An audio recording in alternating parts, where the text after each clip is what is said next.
right, everyone, welcome to YWR. We have a special guest today. I am sorry I've not brought him on earlier. I really should have, but we're better late than never.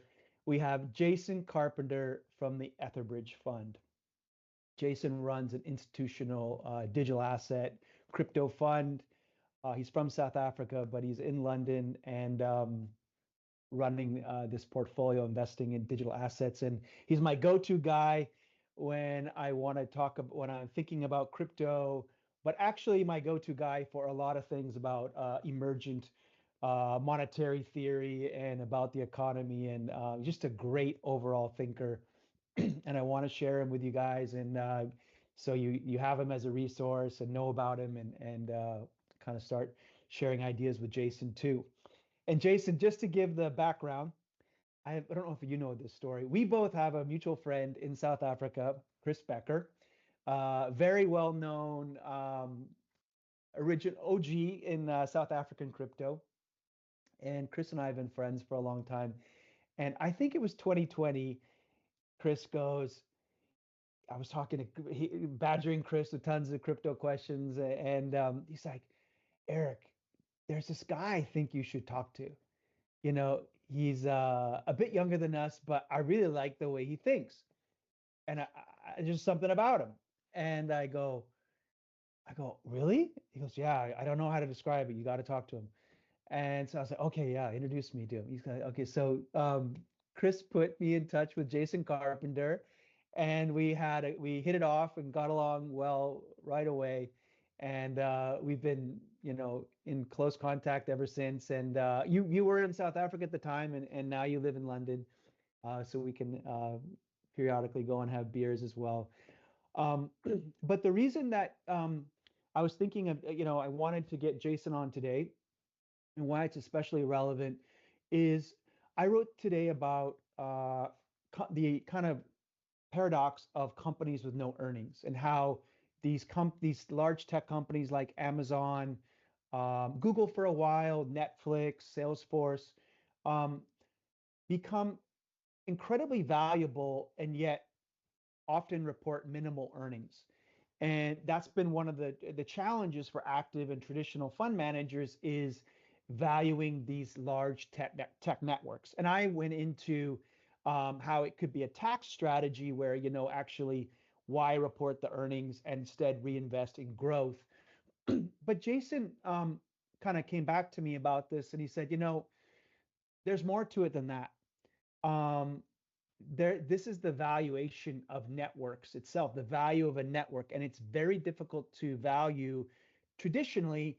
And he said, Eric, this is actually you're talking about everything that's going on in crypto. And this is, and I was like, I didn't go into it in the article, but it was on my mind that we're kind of getting into this assets that are difficult to value, networks, and how do we approach this type of asset class or this type of phenomena? And that's why, and Jason, it takes a bit of creativity, it takes a bit of a different perspective, and that's why I thought I wanted to bring you on in this, go deeper on this topic. And I think I'll just tee it up by saying you were bringing up the concept of monetary premium, and that's part of what's happening here. Can you explain to us what monetary premium is, and what maybe big tech stocks are more than just tech companies, right? Sure. Well, Eric, first of all, thank you so much for having me on. I think you were one of my first internet friends, and it's nice that we finally get to see each other in person more often now in London. Monetary premium is something that has confused me for a very long period of time. The sort of traditional way that it would be explained to you would be looking at an asset like gold and contemplating how can gold trade at 10 times its industrial value. And I think for most people, they assume monetary premium is probably constrained to strange and very unique assets with a very long, credible track record, like gold. But I think that there is monetary premium in a lot more in a lot more asset classes than we like to believe. You might also hear people talk about concepts like asset inflation, which is also like them expressing a view that they think that some of the valuation of this company is liquidity driven or has something to do with the money supply. One of the ways that this conversation came about, Eric, is I was telling you about my wine tour to Bordeaux with some of my friends, and I couldn't believe that on this wine tour I was going to all these chateaus in Bordeaux, and it was an amazing experience. But I couldn't believe that what I was actually doing was engaging in a real-time lesson in monetary premium. I couldn't understand why, one of the guys in the group, he's an investor in wine. He buys bottles and they get stored at a central custodian, very similar to what we do with financial assets, but exclusively to fine wines. And I just couldn't understand it. Bear in mind, I spent the last 8 years investing in crypto, so you can imagine. But I learned a very valuable lesson there. I learned that a bottle of wine can trade or achieve a market value orders of magnitude above its cost of production, purely from sort of external emergent phenomenon, right? Like things that were not intended. At the end of the day, these are grapes. They go into this bottle, and these are sold on the open market. When I went to these chateaus, I started to realize why certain wines could hold a higher value than others. These were chateaus that had been in the same family name, following the same process for 7 generations, right? Like, how absurdly unusual is that? How many businesses have we seen pass hands through the same family over 7 generations? Like, that on its own is an incredible feat. The point is there is context associated to these bottles of wine. And Jason, but also to that point, there's no connection between whether it's 5 generations or 7 and the taste of the wine, right? It's part of the story, right? Absolutely. In fact, if you ask a Bordeaux winemaker about South African red blends, which is very similar to the wine that you find in Bordeaux, they'll tell you that they are absolutely brilliant, and if not right up there with these Bordeaux wines. Yet you can buy a bottle of those for 100 Rand in South Africa, which is not even your train ticket in London. So that was the first sort of like big aha moment on monetary premium for me. And then I started to realize that monetary premium was manifesting elsewhere. For example, I come to London, I look at the value of buying a home in London, and I just can't get myself to justify it as a decent investment, right? Like a 65 square meter flat in Putney selling for £800,000. I understand it's a great location. I understand it's in a debatably stable country with good infrastructure and an interesting healthcare environment, but it certainly isn't worth £800,000. It would be lucky if it had £100,000 worth of bricks in it and furnishings and appliances. So what explains this insane multiple? Yes, you could point to the rent that property could achieve, but that rent goes up with the price of the property anyway, right? So it's very tied to it's not even that high a yield anyways. Also, it's not a exactly. So that was another aha moment on monetary premium, is that, look, we can identify monetary premium in London high-end property. We can find London houses as a store of value rather than the utility of this house, right? Yeah. Like a fine wine. Exactly. And obviously the utility of the house is adding a huge amount of value. The fact that, you're very close to very close to multiple train stations, ideal location. Like, that's definitely baked into the price somewhere. But I think you pay a premium because there's a lot of South Africans in Putney. Yeah, Putney Fontaine.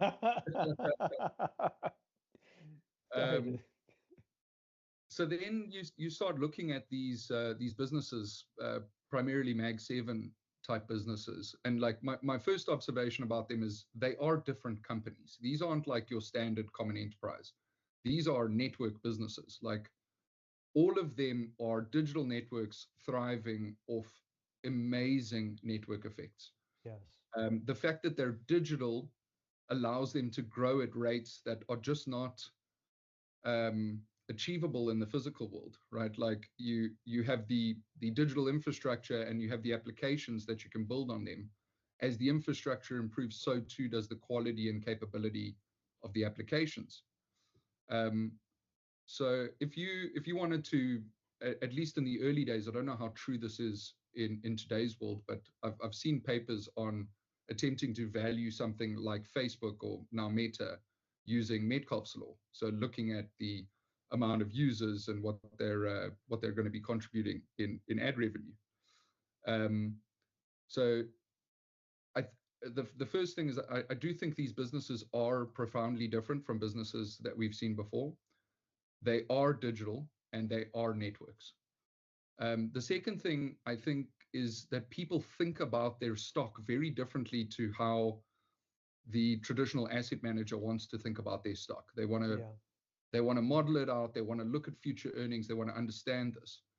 But the majority of people aren't necessarily thinking that way, right? They are living and breathing through their Apple phone, they get all their goods through Amazon. Like the most obvious investment to them are products and services they use every single day of their lives, right?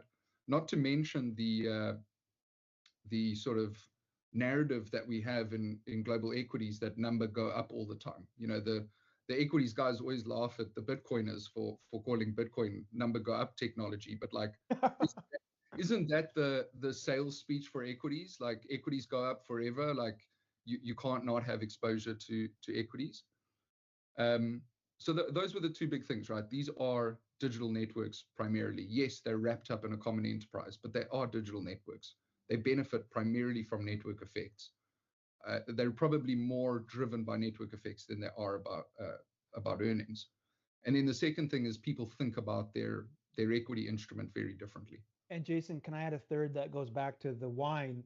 And I think, and I'll start with this at an index level. I think there is almost like the S&P 500 is a new store of value. Like, and if you think about it, it's a 500 of the best companies in the world. Like if one, think of it, I think it has a value above and beyond just any one of its stocks, right? It's like you're going to own 500 of the best companies in the world. If one guy has problems, there's one guy can just make up for it. And together, the earnings profile of the S&P has been incredible as a combination. It's an incredibly liquid asset.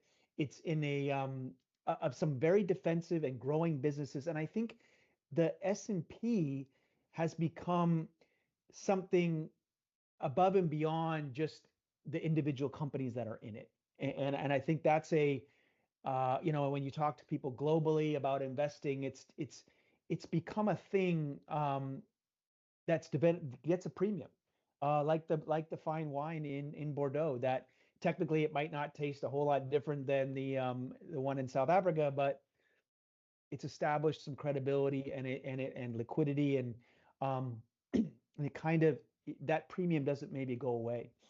I actually, one other little example of this, you said like a monetary premium is emergent in lots of things, and now when you look for it, you kind of see it.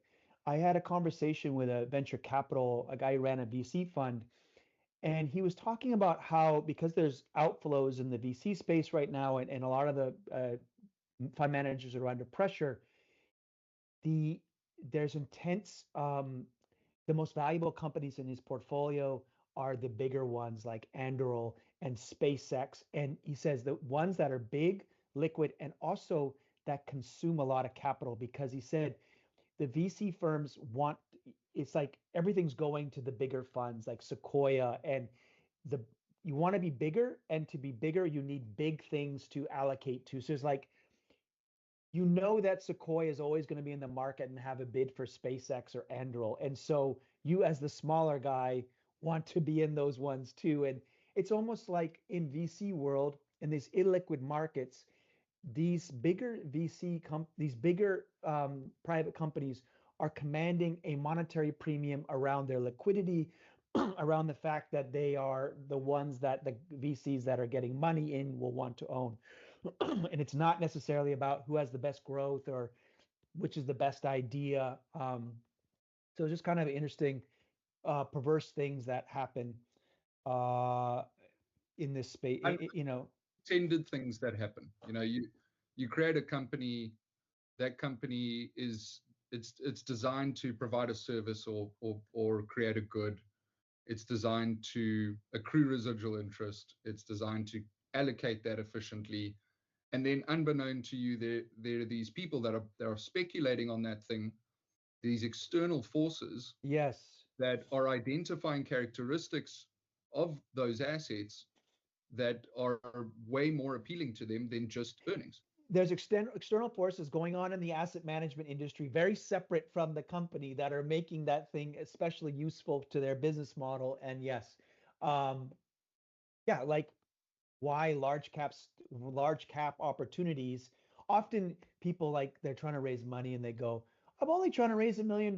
Like, that should be easier than trying to raise $100 million.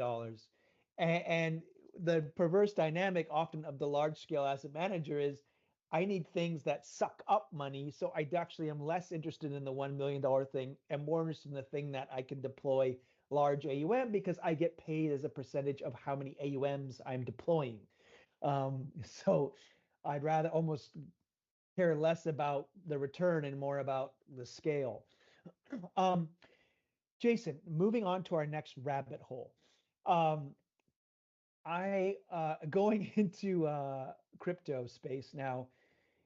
I think I'm kind of on a relatively, a couple different chat groups with investors, talk about different things, and I think my perception is people have a pretty good handle on Bitcoin, and they're pretty accepting of the story. You talk to a lot of traditional allocators, and I know the adoption is lower in the traditional space, but I think on an individual level, a lot of people have come to accept Bitcoin and get that it's digital gold, right?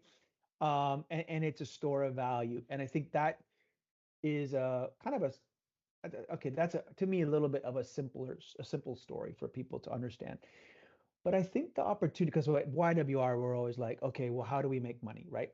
We like having these profound conversations, but we like to also think, what are the opportunities?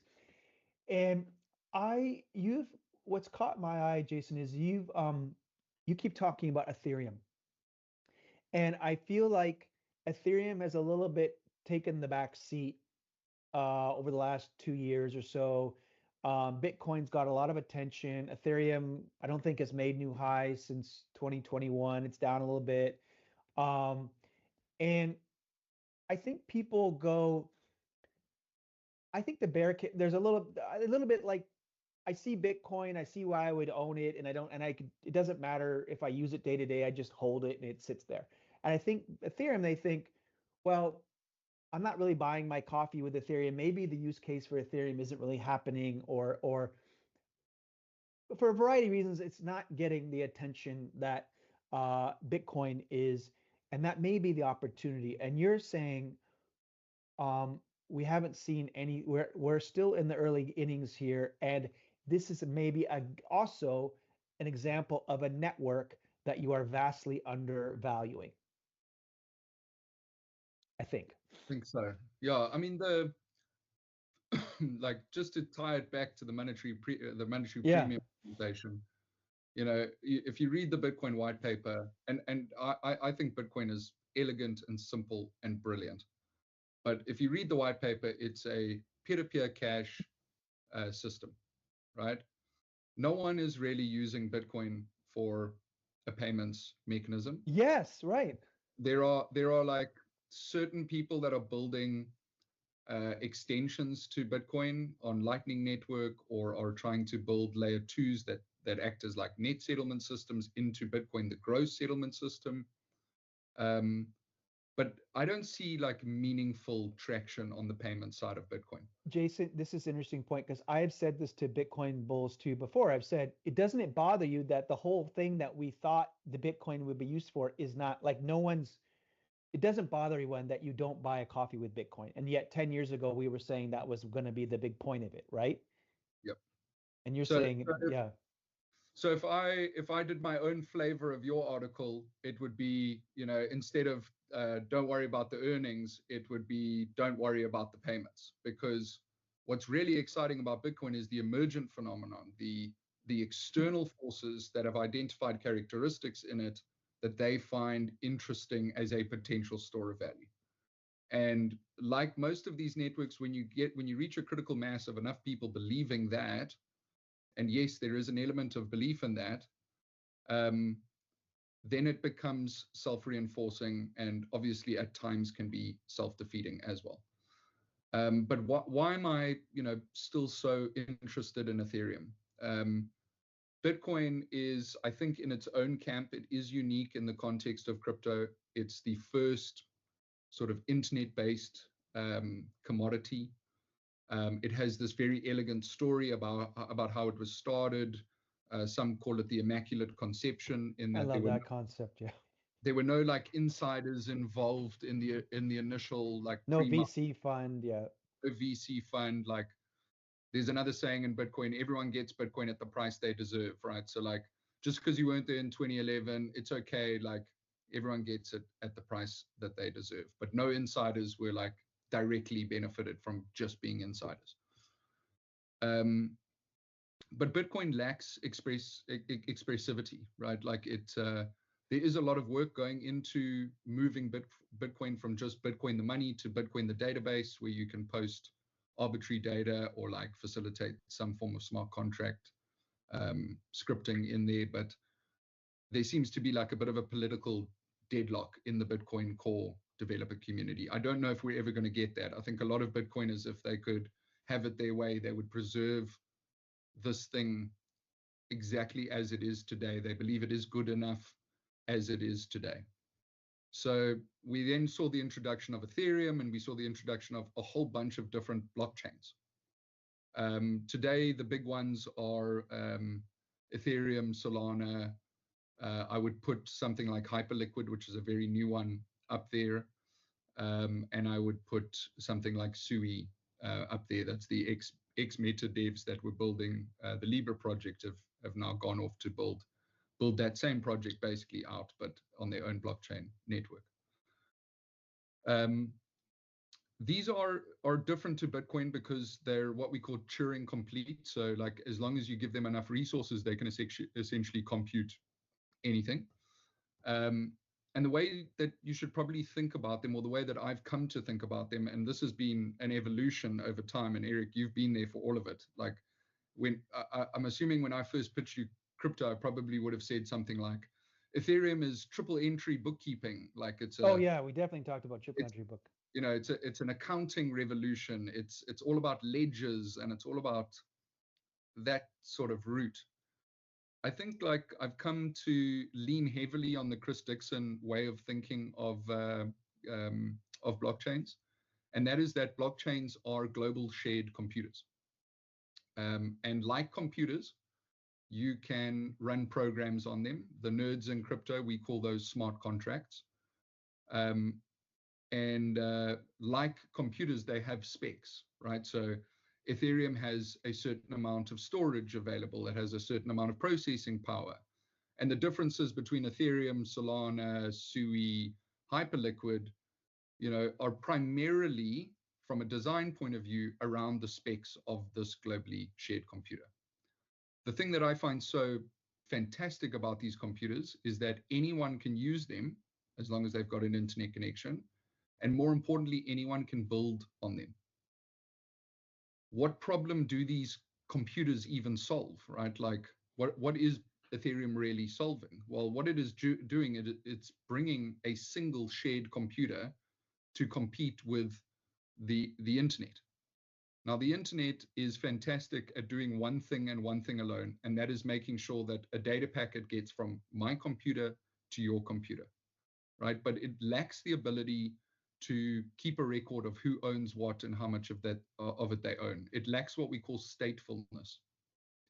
And what this has resulted in over the course of the last 20 years is the outsourcing of that state management to digital intermediaries. Some of them are companies that we spoke about earlier, right?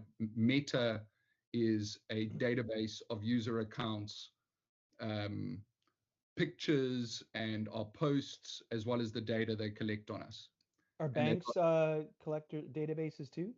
absolutely, banks are a database of user accounts, debits, credits, stocks, bonds, risk algorithms that manage those assets optimally and make sure that the system in its entirety is solvent and that each individual account is solvent, right? So we can, like, most of these digital intermediaries are essentially just managing some database of our assets. Those assets can be financial assets, they can be sort of digital consumables like pictures and posts and think pieces. And they can also be like physical consumables, right? Like Amazon is managing a database of user accounts, warehouses, various shipping businesses that they'll use, or their own distribution that they'll use, and then all the products that they can sell to us.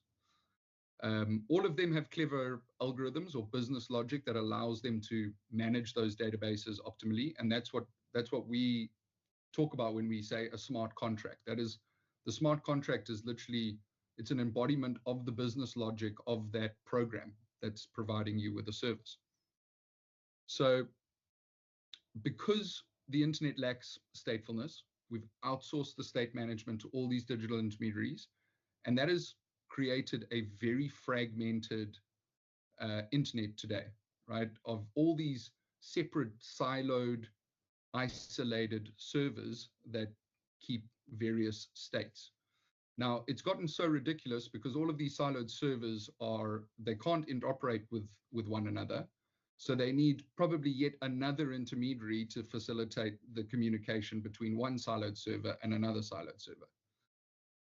And again, this fragmentation like comes with costs, right? It comes with the first cost being just high transaction fees of navigating across this very fragmented internet. The second is just high switching costs. Like, I don't know if you've ever tried to take all your pictures and all your data off of Facebook and put it into another social media platform, but it's probably not even worth your time. Yeah. Same is true as, going from one brokerage account to another brokerage account. These are like very time intensive and can actually have a financial weight as well. So what is Ethereum solving? It is introducing a single shared server where we can consolidate all of these fragmented state management digital intermediaries onto a single server accessible by anyone with an internet connection. Another problem that fragmentation brings with it is that it produces gatekeepers, right? So once you're plugged into the trusted network, for example, a trusted banking network, it's very easy for you to gatekeep new innovators from joining that network. They need to meet certain capital requirement, like a whole bunch, a couple million pages of regulation just so you can be plugged into the trusted network. So it produces these gatekeepers that obviously squashes innovation, squashes competition. We can see this in sort of emerging market banks that are achieving 5 to 15% net interest margins. Like, this is as extractive as it gets, right? There should be a more optimal way to go about that.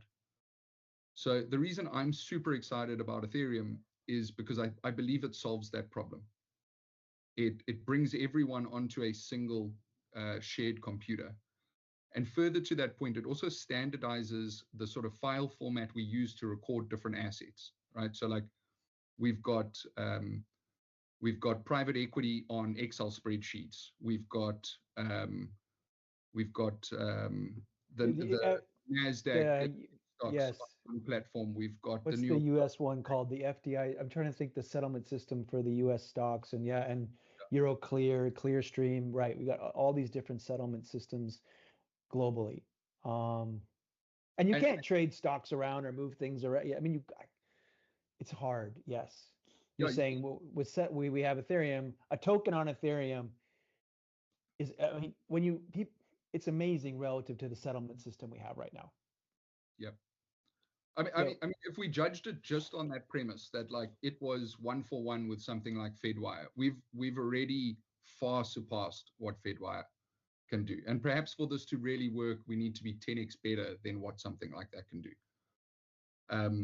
But by bringing all those assets into standardized token standards, we can allow those assets to interact with any program that any clever entrepreneur who could be sitting in the deepest, darkest jungle in Africa can actually build something that anyone around the world can use. And he You're needs saying, no yeah, permission to do.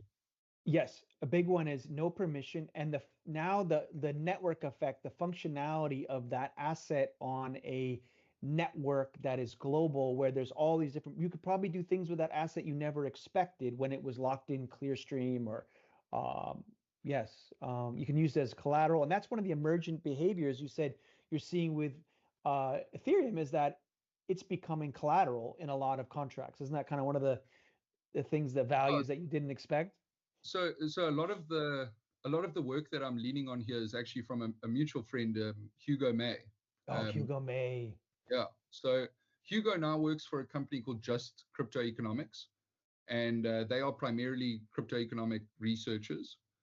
Um, One of the biggest issues I've had in actually selling Ethereum or talking about Ethereum is that everyone wants to put it in some familiar bucket, right? They just want an easy answer. They want, is it like tech equity, or is it a commodity, or is it something else? And unfortunately, the answer disappoints many people, which is, listen, this is something entirely new. And I think the framework that Hugo and the guys at Just Crypto Economics have put together is probably the most lucid first principles explanation for what is a crypto asset.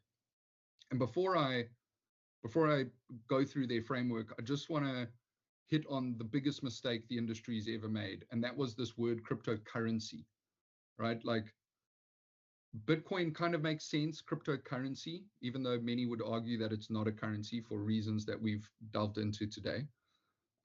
But the word cryptocurrency completely obliterated the imagination of people looking into crypto, right? Because they assumed that, oh, so Bitcoin's competing with the dollar. That means that the tail end of 10,000 other crypto assets all have the same idea, and like one of them is going to emerge as the winner. Absolutely not. Crypto assets are way broader. They encapsulate things that we see in capital assets, right? Some of them have a yield attached to them, or a dividend, or a buyback attached to them. Some of them are more akin to a commodity in that they have a production cost and they're used primarily for utility that they provide on their platform. And then some of them are just sort of nothing burgers, and the only reason that they have value is still shocks me. And there's many examples of them, but they would be in the sort of store of value section. I was going to say Hugo's business is fascinating because there are a lot of specific the design specifications to each of these assets and how they accrue value, distribute value, and he works on those nuances. Does it buy back its own tokens? What happens? Do you get loyalty points if you do things? I mean, there's a lot of interesting game theory, economics, and there's another word for it. But anyways, yes, incentive design, I think, is what it is. Mechanism design. Yeah. Yes, mechanism design, is that what they call it? Yeah, mechanism design. How do you design the game? Yes. So, Jason, one thing you said, or you've said to me before, and I want to said, like you said, this is unlike any other asset. And another time you described it as an open source programming code, as Ethereum is like, what if this is what if you invented a new programming code like Python or something, and every time you created a program or an application for Python and it became adopted globally, you were actually benefiting from the growth of the network. And I feel like, wow, isn't that kind of what that's like I know it's not the whole story, but part of that is an interesting concept for me with Ethereum. Like, here's a computer that the more you build on it, And the more you increase its utility, you're actually benefiting from it, because often you get paid in Ethereum tokens or um, so, and that's a kind of weird new business model, a network that people participate in, and the more the programmers participate, the more the network goes up, and the programmers benefit. The contrary, like this is unlike Facebook. Okay, Facebook benefited the more people that joined Facebook and put up their pictures and shared their data. LinkedIn, same thing. Those networks went up in value, but it didn't accrue any value to the people that actually were contributing to it. So, and Ethereum isn't perfect. I mean, you do have to be you have to accumulate the tokens that you're earning, but you're much more involved in the economics of the network with Ethereum or Solana than tech equity. Yeah. And that's just a different business model. And I think that's a Yeah, the right expression is probably you should be deeply investing in the space as well as participating in the space. Like right. if I could have a perfect world, my fund would look like it would look like a private equity business where I can directly get involved in the token projects that we invest in. I would have a dev studio that could build alongside those guys, and I would have the crypto liquidity to behave like a hedge fund with all of that apparatus. Um, but you made a good point. The shared global computer is open source, and most of the programs that run on it are open source. Open source has never really had a sustainable funding or incentive or payment mechanism. It usually has to rely on sort of altruistic funding, right? Either an NGO or someone that's rich and wants to support a particular open source project.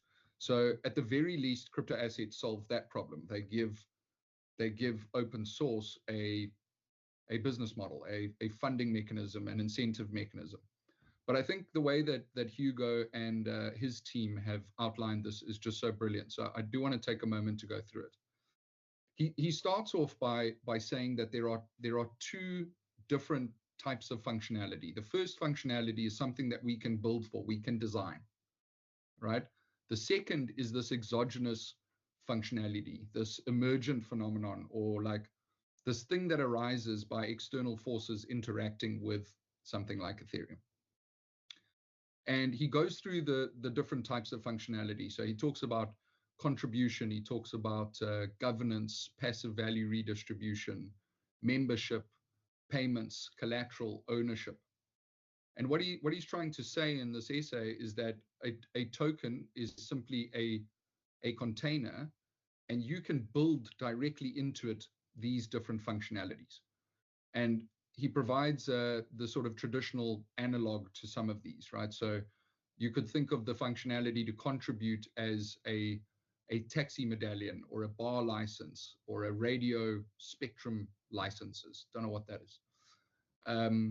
He talks about governance, right? The token confers the right to govern, similar to equity shares in private investments or homeowner association memberships. The next functionality was passive value redistribution, another right attached to this token container, similar to equity dividend rights or share buybacks or royalties. Membership, similar to premium credit card programs or cooperatives or the right to use timeshares. Payments, similar to fiat currencies, things like Starbucks stars, things like World of Warcraft gold. Collateral, things like government bond, real estate, and gold. And asset ownership, right? Like you can have a container. This is the whole tokenization thing. You can have a container and you can confer a right to ownership of property title deeds or royalty rights or a gold certificate or an equity instrument. So when we look at something like Ethereum, we can immediately identify what it was designed, what ETH was designed for, right? It gives you the right to contribute to the Ethereum network by producing blocks, okay? It allows you to participate in passive value redistribution, right? Every single time someone sends money across the Ethereum network or engages with a loan on Aave or performs a swap on Uniswap, the base fee in ETH is actually burnt and removed from supply, right? So there's the share buyback like value redistribution, almost like a commodity that gets consumed through use. Your analogy here is if every time someone used an app on the App Store, there was a share buyback in Apple, which there is kind of, right? But there yeah. is kind of, right, for sure. It's also collateral in that, like, if you do want to contribute to block production, you need to put up some Ethereum in the form of a stake, so that if you behave badly, there's some way to keep you accountable, right? And they can take that collateral, they can slash that collateral, remove it from supply. So those were the things Ethereum was designed to do. But there's also these exogenous forces, right? Like these external forces. And this is what I think is so exciting about something like Ethereum, is because these emergent things are there. They're happening on Ethereum. People are, for example, using Ethereum for collateral in DeFi. People are using Ethereum not just to pay gas fees, but they used it through the entire ICO sort of bubble to finance new projects. They used it in the NFT mania. I'm sure it's been used for meme coins. At a point, it was like the #1 trading pair on all the Ethereum dexes. So people are using it, again, for things that were unintended in its design. We've now also got restaking. So not only can you contribute to the security or the block production of Ethereum, but you can also restake your ETH and secure other useful programs or computers, shared computers. So Jason, just on the DEXs, just for people that like on a decentralized exchange, people want to go from Solana to Chainlink, they go Solana, ETH, Chainlink, right? And it's become the intermediary. Is that what you meant by that? No, not necessarily. When I'm saying DEXs, I want to buy some Uniswap token. I go to Uniswap. I've got ETH. There's a Uni ETH pair. I can swap in my ETH, take out my Uniswap.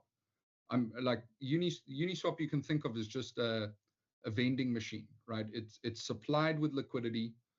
The demand side comes to that vending machine, and it wants to replace the liquidity it's taking with another asset and take something else. But kind of like a US in the FX, the ETH is the ETH pair of everything is the most liquid pair, right? Like dollar yen, like yeah, I don't. Oh, you don't think of it like that? I think on Ethereum, I think with the introduction of stable coins, that's very much taken that away. Oh, okay. Ethereum, it was Bitcoin was the primary trading pair, then Ethereum was one of the primary trading pairs, and things like USDT and USDC are really competing, and I think we'll continue to compete on that basis. The point is, like, this shared global computer is solving a profound problem that the internet has.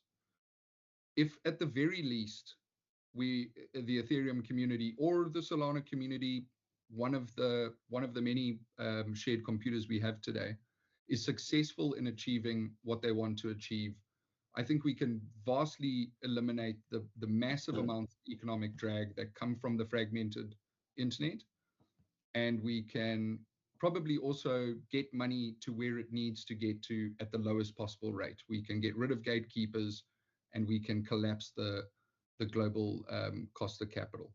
So this is a very interesting network, and I don't think it needs to make lots of money for it to be interesting for the rest of my life. It would be the same as saying that, like, the internet has failed because it doesn't have a positive P&L, right? The difference here is that you now have a commodity tied to providing security for the thing that is going to produce an enormous amount of wealth for clever program designers or smart contract developers. And that asset, ETH, has various forms of functionality. Plus, it has these emerging forms of functionality that were not intended when it was designed. And this goes back to the monetary premium conversation. So Ethereum has struggled very much so since its market peak in 2022. Ironically, it actually topped the day it shifted from proof of work to proof of stake. And I think a big reason why it topped on that day is by moving to proof of stake, it really highlighted Ethereum's capital asset-like attributes, right? You can stake it and you can earn a reward for staking it. Therefore, its value should be tied to, like, are those stakers making lots of money above and beyond Ethereum inflation? And that hasn't necessarily been the case, right? Ethereum has pushed execution out to what we call layer twos. Again, these are, the way I think about them is that they're net settlement systems that essentially batch settle to Ethereum. And it's given up a lot of its fee revenue to these things. But again, I don't think this is the most important property of Ethereum. I think for Ethereum to be maximally successful, it needs to be minimally extractive. And therefore, the majority of its value over the long run, I think, will come from these exogenous pieces of functionality. One of them potentially being it becoming a form of money, or it becoming something that people want to store value in because it is a piece of a very, very large network. I mean, Ethereum today has 13, I want to say close to 14,000 validators distributed all over the world, with about 1 million nodes running copies of the Ethereum network. This is becoming a very big global shared computer. And if the asset, if Ethereum continues on their roadmap and the asset continues to see these emergent behaviors and people start to hold it for purposes outside of its original design, that gets me super excited. I'm not quite yet seeing that with things like Solana. I wouldn't be surprised if those things emerged on things like Solana. Solana to me is still sort of consumer chain. I think it has a very good chance of winning in low value, high frequency type of transactions. Ethereum seems to be the kingpin of high value, low frequency transactions, and it's obviously orders of magnitude more distributed.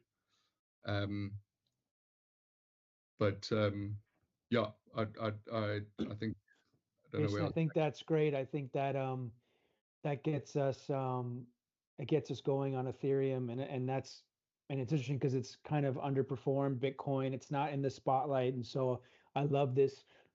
I think it's at a point right now where it's a little bit underappreciated, and it maybe it's one to play here. So I really want to thank you for coming on, and there's always so much to talk about, but I just think it's great for everyone to get to know you. Your fund is the Etherbridge fund.